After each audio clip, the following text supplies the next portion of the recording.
Hello and welcome. My name is Bradleymayerharman, and today I have the pleasure to be speaking to Grant Peters. This is our last episode with him, but he is running for the town council in the town of Orangeville.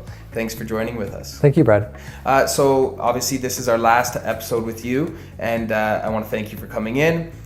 This is kind of an opportunity for you to speak to the voters and let them know why you think that they should vote for you, and go for it. Sure, thanks, Brad. And I'm going to put a little twist on it, beyond just sort of that last sales job, because there's something that's been on my mind quite a bit lately and during this campaign and in my last several years living here. And that's sort of the level of civic engagement. And I don't just mean the polls. I think we have a great community. There are countless volunteers and advocates for Orangeville, and it's a wonderful place, and I no bones about that. But I think the level of engagement could be higher. And again, not just at the polls, but in our day-to-day. So what I would say to the community and what I would encourage is for everybody to get more involved.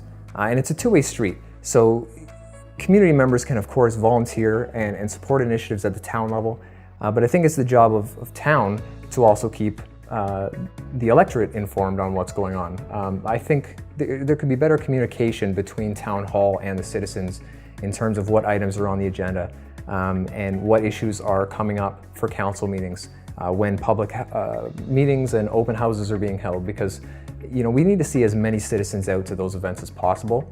They're the mechanism for feedback for councillors and town staff to really embrace those comments and make the decisions that will keep improving this community. So even from say a simple math perspective, there's 20,000 voters plus or minus. If each of you put in 1 hour a week of volunteer time over a year, 50 hours at 20,000 people, we're talking 1 million hours of volunteer time. That's the equivalent of 500 full-time staff. So imagine what we can get done as a community with just that incremental level of effort, be it on town committees, with service clubs, with your families in the sporting community.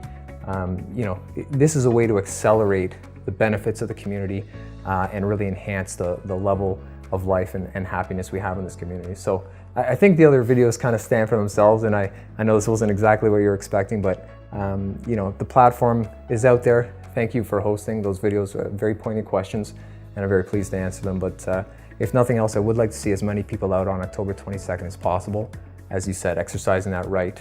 And then stay engaged after that. Let's not wait 4 years to cast another ballot. Let's get out there and let's improve this community with every ounce of energy that we have.